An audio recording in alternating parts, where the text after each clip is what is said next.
My wife, Anna, had a way of making a room feel brighter just by being there. She was smart, ambitious, and always knew what she wanted. We've been married for several years, and I always thought I knew her better than anyone. In hindsight, I saw I was mistaken, but at the time, I couldn't even begin to imagine what was to come. We had a pretty good routine going. She worked in an office in the city, and I worked from home as a software developer. My job let me be at home most of the time while she handled her career and the social aspects that came with it. I liked the quiet and the order. While I was happy at home, she really flourished in the fast-paced, noisy environment of her office. Even though we had different strengths, I always felt like we made a good team. I've always been a pretty straightforward, conservative guy. I believe in discipline, loyalty, and keeping things organized at home. I saw marriage as a partnership built on trust and shared goals. I've never been one for drama or surprises. I always thought it was best to do things the right way, and I expected the same from my partner. Even now, when I think about everything that happened, I still can't believe I didn't see the signs. Anna, on the other hand, was more open. She was more social and loved talking to people and building connections. She was always trying out new things at work. Sometimes I thought her social nature was a good fit for my more reserved personality. She was the one who encouraged me to step out of my comfort zone, and I believed it made us stronger. I was always a bit suspicious of people in general and didn't trust easily, but Anna was different. I trusted her implicitly. She was the one person I knew I could always count on. So when everything started to change, I was caught completely off guard. I never would have thought that my trust in her would be the first thing to go.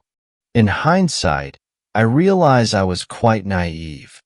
There were signs that something was going on, and I guess I should have seen it coming, but I didn't. Maybe it was my own stubborn belief that things were as they should be, or maybe it was just that I refused to consider the possibility that she could ever be unfaithful. There's one key aspect of our relationship that really shaped everything. After trying for a few years to have a child, we discovered that I was infertile. After all the tests and consultations, it became clear that it was unlikely I would ever be able to father a child. It was a pretty tough blow, especially since I tend to value control and stability. It was a bit of a blow to my pride, but Anna was there for me. She handled it better than I did. She said it didn't matter, and that we could always look into adopting. She wasn't the type to dwell on setbacks. Instead, she was always looking for ways to find solutions. Her attitude helped me to accept the situation more easily. We even discussed the possibility of adopting. She said we could adopt a child from an orphanage when the time was right. She was flexible about how our family would come together, as long as we were happy. I trusted her. Over time, we both came to accept it. We even joked about it sometimes, saying that at least we had the freedom to plan our future without any pressure. She was really supportive and understanding. It was another reason why I could trust her completely. I felt like our relationship was stronger because of it. We'd tackle challenges together and come out the other side stronger and more united. I always felt like I wasn't up to the task. I never told her this, but it was always on my mind. I couldn't have kids the natural way, and it was tough to come to terms with. I kept these feelings to myself because I didn't want to appear vulnerable. We had a plan, and she was on board with it. After the diagnosis, We decided to stop trying to conceive naturally, which made sense given the circumstances. I remember her saying once that the method didn't matter. What mattered most was the love and commitment we had. At the time, her words gave me a sense of reassurance. It felt like she was promising me that we were in this together. In hindsight, it's evident that everything shifted after that. We come to terms with the situation and moved on, or so I thought. I never thought that this issue, which we'd thought we'd overcome as a couple, would play such a big part in what was about to happen. Another important detail, which later turned out to be significant, was that after we learned about my infertility, we stopped using condoms altogether. It wasn't necessary. Eventually, it just became our new normal, with no chance of having a child naturally. There was no reason to continue the habit. At first, it felt a bit strange, but over time, it just felt routine. In some ways, it even had its advantages. It brought us closer together, and I suppose it was one of the few positive aspects of our situation. It was a reminder that we didn't have to worry about certain things that other couples did, and it allowed us to focus on other aspects of our relationship. It became another thing we could do together. We were free to live our lives as we saw fit, without certain complications, and at the time I thought it brought us closer. We had settled into this pattern for years. It wasn't something we ever questioned, and it made sense given the circumstances. Anna never had any issues with it. In fact, she seemed more relaxed about it than before, as if this was one less thing to worry about. She even said once that it felt liberating, not having to think about it anymore. In hindsight, I saw that I had been taking things at face value. I never doubted her loyalty, especially when this became clear.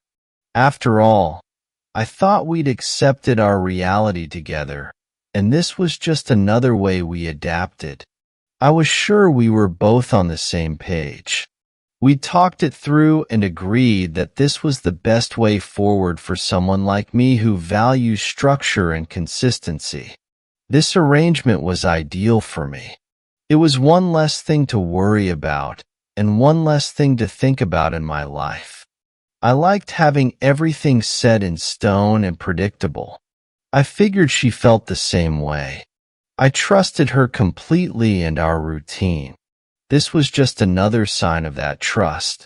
But as with everything, it turned out that the situation wasn't as straightforward as I thought. It's now clear that this habit, which I saw as a sign of our trust and acceptance, would eventually come into play when it came to finding out the truth. It started to change gradually. Anna started coming home a bit later than usual. At first, it wasn't anything major, just about 30 minutes or so. I didn't think much of it at first. She worked in a busy office, so staying late sometimes was part of the job. I was always at home, so I worked remotely, managing my schedule from my desk. I noticed whenever her routine changed. Once it started happening regularly, I asked her about it one evening. She didn't hesitate to explain that she was involved in a new project at work. She said it was the project of her career. It was a great chance for her, and her colleagues were putting in the extra hours to make sure they got everything right. They were going over every last detail to make it perfect. I remember her being really enthusiastic when she talked about it and made it sound so convincing. To be fair, it made sense. Anna was always ambitious when it came to her career. She'd been waiting for a breakthrough like this for years. I figured this was what she'd been working towards all along. She'd always been upfront about her goals, and I'd been there for her, so I didn't push further. I took her explanation at face value. I was used to long hours and demanding projects in my line of work, so I understood the situation, or at least I thought I did. If this was her moment, I wasn't going to stand in her way. I figured it was normal for people to get caught up in work, especially when they were passionate about it. I respected that. After all, she'd always respected my work. But as the late nights kept on coming, I started to notice patterns. It wasn't just a couple of times a week. It was becoming a regular thing. Every evening, she was later and later. But every time I asked, she was still really enthusiastic about the project. She said they were getting close to finalizing something big. She seemed excited about it. I really wanted to believe that she was just caught up in her work. In hindsight, I should have been more skeptical of her explanations. It was easier to take her at her word than to challenge her on it, especially when she seemed so determined. There was no reason to doubt her. She'd always been open about her career goals. I had no idea that her project of a lifetime might have been something entirely different. One night, everything changed. She came home later than usual, and this time she was drunk. She was so drunk she could barely. I was floored. Anna was never like that. She didn't drink much, and she never got drunk. She said it wasn't her thing, and that she only drank on special occasions or with people she was close to. She always took care to project a certain image and maintain control. So seeing her like this made me think something was wrong. She stumbled into the house, barely making it past the doorway. She'd misplaced her purse, but it didn't seem to be a big deal to her. She leaned on me, slurring her words and trying to kiss me, but I could smell alcohol on her breath, and it was pretty strong. I helped her to the bedroom and laid her down, trying to keep my thoughts in check. I didn't respond right away, at least not visibly. Instead, I tucked her in and made sure she was comfortable before leaving her to get some sleep. As I sat in the living room that night, I had the feeling that something was off. I knew Anna well enough to know that this behavior wasn't normal. She never got this drunk, and she certainly didn't do it with strangers or even her friends. If she drank, it was with people she knew well and could trust. This made me think about who she was with and why she'd become so relaxed with them. I was curious about who she was with and why she seemed so relaxed with them. I had a bad feeling about the whole situation. I thought about her excuses again. The project, the long hours, and the team she was working with. It didn't explain why she was in such a state when she got home. I decided to give her the benefit of the doubt. All this time, seeing her like that made me realize that maybe her story wasn't as straightforward as she made it out to be. I didn't bring it up with her that night. Instead, I watched her sleep, trying to figure things out. She was fast asleep, unaware of the thoughts running through my mind. I knew I shouldn't jump to conclusions, but I had a feeling something had changed. I decided to entertain the idea that there might be something going on. I'd always assumed that if there was something wrong, she'd tell me. But that night, I started to question everything. I couldn't understand why she would get drunk with people she barely knew. And why would she come home like that if there wasn't something more going on? I knew then that I couldn't ignore the signs any longer. Something was going on. It seemed like she wasn't telling me everything. That night, Anna was asleep and the house was quiet. Despite all my trust and beliefs, I started to have doubts. I realized that I might have been wrong about her, but I kept my thoughts to myself, waiting to see if the truth would reveal itself. It was a Saturday, so I decided to run some errands. One of the things on my to-do list was to clean out the car. It had been a while, and things were starting to pile up. I went through the glove compartment, digging through the usual clutter. Old receipts, loose change, random papers. As I reached further into the back, I felt something unexpected. I pulled it out, and it was a pack of condoms. We hadn't used them in years, and there was a good reason for that. There was no reason for them to be there, let alone for some to be missing. I pulled out a pack of condoms, and my stomach dropped. It wasn't just any pack, though. I opened one and saw that a few were missing. We hadn't used condoms in years, and there was a good reason for that. There was no reason for them to be there, let alone for some to be missing. Then I found one more that had been used. I came across a condom tucked away under the papers.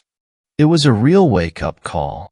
One night, she came home drunk, stumbling through the door. Everything fit together perfectly. It turned out she'd been with someone else. I felt a surge of anger inside me. It was a cold, calculated anger that doesn't go away easily. Everything suddenly made sense. I thought about all those late nights, that project she couldn't stop talking about, all those excuses. None of it was genuine. I felt like I'd been had, but instead of confronting her right then, I had an idea. If she wanted to play this way, I could play it her way too. I wasn't going to just sit back and accept this. No, I would. I decided to give her a lesson. I took the pack of condoms and carefully used a needle to puncture each one. If she was going to continue her affair, I'd make sure there were consequences. If she got herself into trouble, it would be her own doing. I put the pack back exactly where I found it, making sure it looked like it hadn't been touched. Then I waited. I decided to wait before taking action. I needed to wait for the right moment, when it would have the biggest impact on her. I knew Anna had a big presentation coming up. She'd mentioned it a few times, calling it the biggest milestone in her career. It was the topic of her conversations. I knew this was my chance. I bided my time. I waited until the night before her presentation. She usually stayed late at work, so I got my preparations done early. I set my alarm for before she woke up. The first thing I did was give the bank a call. I let them know that her card had been compromised and that there were some suspicious charges on it. They said they'd block it for now. I made sure to block her access to the funds. Next, I went outside to the car and let the air out of both front tires, making sure they were completely flat. If she was going to make it to her presentation, it wouldn't be easy. The morning went exactly as I thought it would. Anna woke up in a bit of a rush. Her phone alarm went off, and she was instantly in a panic, rushing through the house to get ready. She got ready quickly, throwing on clothes and barely checking her reflection in the mirror. I could see the stress on her face. She knew today was important, and time was running out as she reached for her bag. She said her card wasn't working. She was trying to call the bank on her phone, but it was clear she wasn't getting anywhere. I watched from my desk, pretending to be busy with work, and gave her an unfriendly look now and then. But I was really enjoying every minute of it. She was really panicking when she finally rushed outside and saw the car. She came back inside, muttering angrily under her breath. She was calling a cab service to find another way to get to work. Her voice was shaky, and it was clear she was in a hurry. I stayed quiet, pretending not to notice what was going on. It was exactly what I had in mind. Eventually, a cab showed up, and she rushed out the door. I watched her leave from the window and couldn't help but smile. She was running late, and I knew how important this presentation was to her. I also knew she hadn't been ready for the hurdles I'd put in her way. Her approach gave me a sense of control. It felt like a small win, just the start of what I had in mind. After she left, I went back to my desk, but my mind wasn't on work. I thought about what I should do next. Blocking her card and sabotaging the car were just the beginning.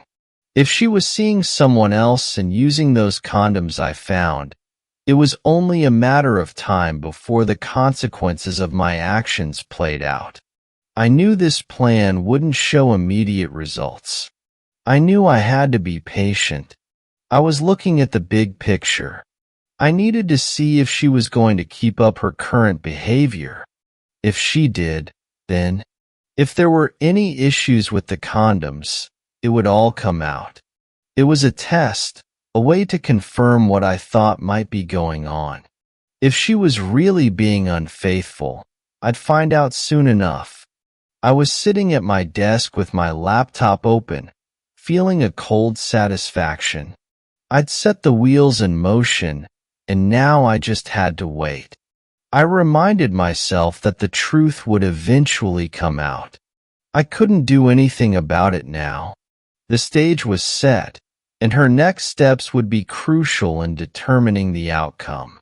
I stayed calm, waiting for things to play out. I had taken every precaution and planned every detail. The big question was whether she'd bite. If she did, I knew there'd be no doubt about what she'd done, and when that moment came, I'd have all the proof I needed. As I'd hoped, the aftermath of my sabotage played out just as I'd planned. Anna's presentation didn't go as planned. From what I later found out, she showed up late, stressed out, and totally unprepared. Her colleagues were already there. She was late, and her clients weren't happy about it. She tried to calm down and collect herself, but it was obvious she wasn't at her best. I could picture her standing in front of the room, trying to salvage what she could, but it was too late. She said later that her words came out jumbled and that her points didn't land as she'd rehearsed. The whole thing fell apart, and she left the meeting feeling pretty humiliated. That was exactly what I was hoping for. I wanted her to feel the consequences of her actions, even if she didn't know I was behind it all. It was my way of letting her know that things weren't straightforward. She thought it would be simple, but it wasn't. When we got home, the atmosphere was pretty tense. She tried to hide her disappointment, but I could see it on her face. She was more subdued than usual, keeping her head down and avoiding eye contact. I didn't bring up the presentation. I acted like nothing had changed, waiting for the right moment to act. I knew my plan had set other things into motion, and now it was just a matter of time. A couple of weeks went by, and I started to see a change in her behavior. She was a bit distant, but also unusually quiet. She started staying in more, and her late nights became less frequent. It seemed like she was trying to keep up the appearance of normalcy, but it was clear that something was on her mind. Then I noticed her checking her phone more often, particularly the period tracker. I didn't think much of it at first, but it didn't take long for me to figure it out. One day, I happened to glance at her screen and saw that she had marked a delay in her cycle. I kept my reaction to myself, playing my part as the supportive husband who was in the dark about everything. But inside I knew this was the confirmation I needed. I could see that things were coming together, and I knew she was starting to worry. Then the signs became even more apparent. One morning, she rushed to the bathroom, and I heard her vomiting. I heard her retching in the hallway. When she came out, she looked pale and a bit uneasy. She tried to brush it off, saying it was probably something she ate. I didn't push the issue, but I knew better. I knew exactly what this meant, and I could see the panic in her eyes.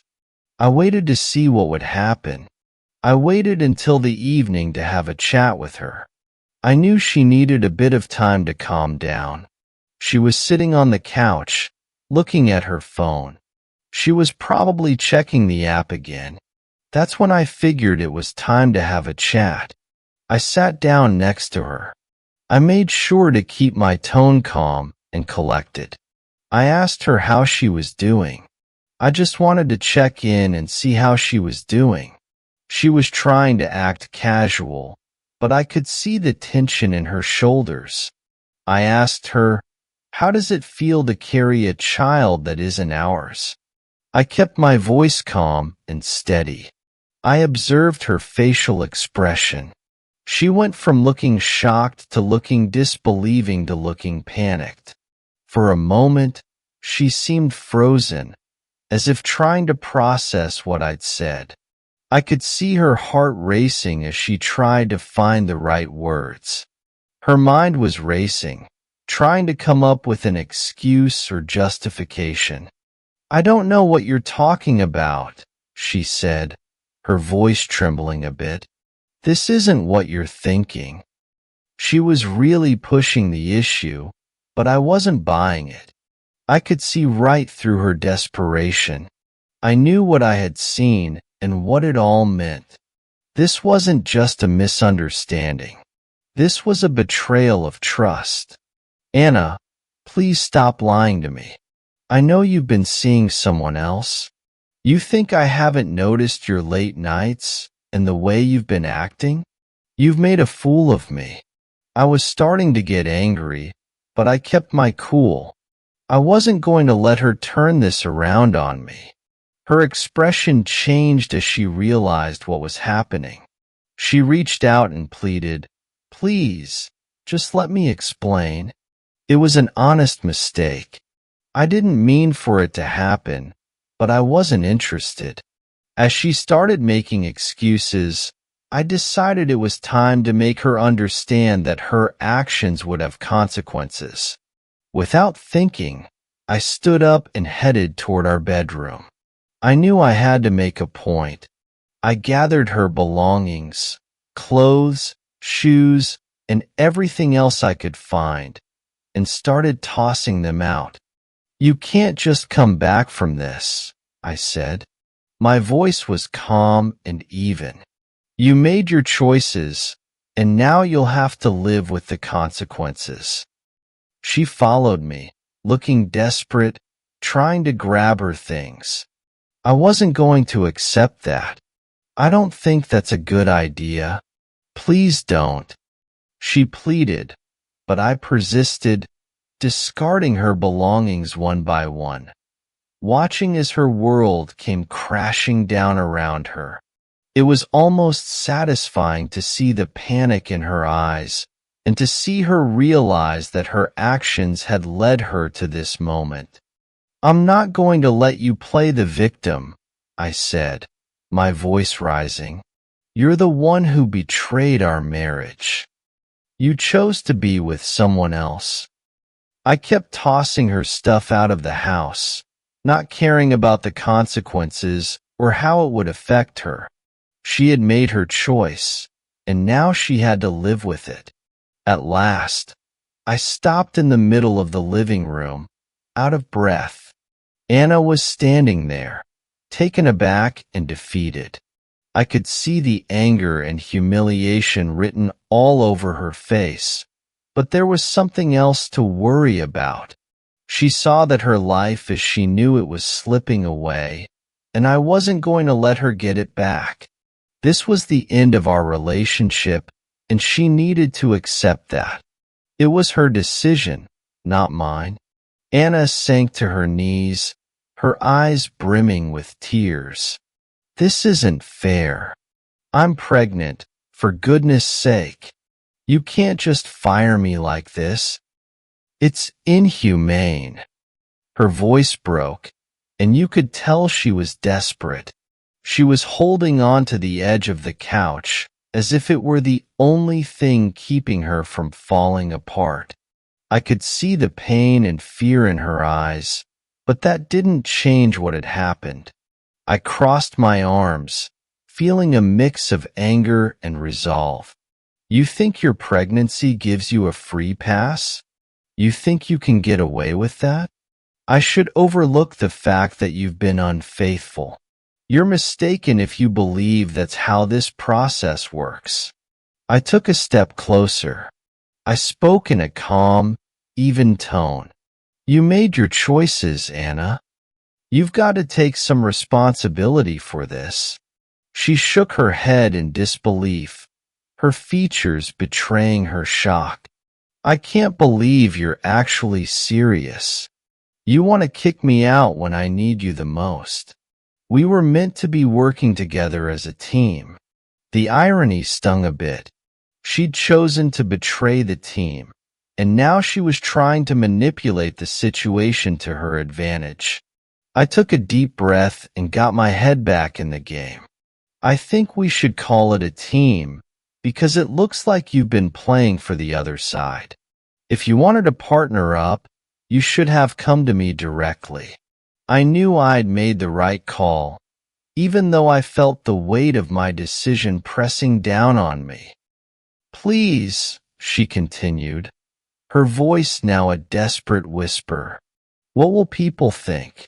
What about the baby you're just going to leave us with? Her words made things worse, but I was determined to stand my ground. I had to be. I'm afraid I have to say that I'm abandoning you.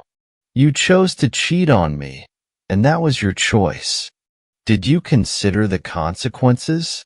The room fell silent for a moment as I let my words sink in. I watched her, waiting for her to understand that this wasn't just about us anymore. It was about respect and trust. You can't expect me to just pretend this never happened. I'm not going to be involved in your untruths. If you want to live in denial, that's your choice, but I'm not going to be a part of it. She looked up at me, her expression shifting from anger to desperation. I'll change. Please give me another chance. I can make this work. That's what she said. But I had already made up my mind, and I wasn't going to let her manipulation influence me. Her world was falling apart, and I was the one pushing her out the door. The divorce proceedings were straightforward, but that didn't make them any easier. We both knew it was coming, and even though I felt a sense of relief, there was still a lot at stake. Anna tried to argue for shared custody of the unborn child, but I made it clear that I wasn't interested. I couldn't be tied to a situation that had been born out of betrayal. Ultimately, the divorce was finalized without much delay. We didn't have much in the way of assets, so it was a pretty emotional process. I remember sitting in the lawyer's office signing the papers and feeling a strange mix of freedom and sadness. It was the end of one chapter and the beginning of another. I also had to reflect on what had gone wrong after the divorce. I heard from some mutual contacts that Anna had decided to have an abortion. I knew it wasn't an easy decision for her, but I also knew it. It came from the overwhelming shame of her situation. It was a desperate move to try to get her life back on track, but it came at a high price. Her family was very religious and conservative, and they didn't approve of her decision at all. They'd always placed a strong emphasis on family values and traditional beliefs, and when they found out about the abortion, they cut all ties with her. I could only imagine what was said. There was a lot of disappointment, anger, and confusion. Anna had lost the very support system she had once relied on. It was a really tough blow to take. Meanwhile, I concentrated on rebuilding my own life. I threw myself into work, focusing on my career and projects that I had previously put on hold. The hour I spent in front of my computer became my refuge. It wasn't just about taking my mind off things. It was about reclaiming my identity. I came to see how much I'd given up for our marriage, and I wasn't going to let it define me any longer. As time went on, I started to rediscover who I was outside of the relationship. I started to reconnect with friends I'd neglected and look for new experiences. I learned to enjoy my own company, revisit interests I had set aside, join a local hiking group, take up painting, and even start attending events I had once avoided. I felt a sense of freedom that came with being single again, and I was determined to embrace it. From Anna's perspective, the fallout from her abortion had left her isolated. I heard that she had a hard time finding work and that her family, who used to be close, had basically disowned her. It seemed that her family had basically disowned her. She'd stopped communicating with her friends, who couldn't comprehend her decisions. I felt a strange mix of pity and vindication, knowing that she'd brought this on herself. It was tough to see her struggling, but I knew I couldn't be part of her story anymore. Eventually, things calmed down, and we both started to build a new life for ourselves, although it seemed lonely and full of regret. Meanwhile, I was making progress in my personal and professional life, free from the constraints of our past. I learned a lot through the experience, and while I wouldn't wish it on anyone, I was grateful for the growth it forced upon me. Our lives had taken different paths, and I was determined to make the most of my newfound freedom. In hindsight, I've come to understand a few key lessons. First and foremost, trust is a fragile thing. Once trust is broken, it's almost impossible to rebuild. I thought our marriage was rock solid, but it started to show some cracks. I learned this the hard way when Anna chose to betray that trust. It's easy to miss the signs of deceit in love, so we have to be on the lookout. I also learned that loyalty isn't just about commitment. It's about respect and showing the person you're with that you value them enough to keep your promises. Anna's actions demonstrated that loyalty can be a one-sided proposition. A one-sided affair is a recipe for disaster. If there's no trust, the relationship is doomed. I promised myself I'd never compromise my values again, no matter how tempting it might seem to overlook the warning signs. Ultimately, I came to understand the value of self-respect in the wake of my divorce. I came to see that I'd been putting my own needs on the back burner in order to keep the relationship going. It was challenging to move on, but it was also a liberating experience.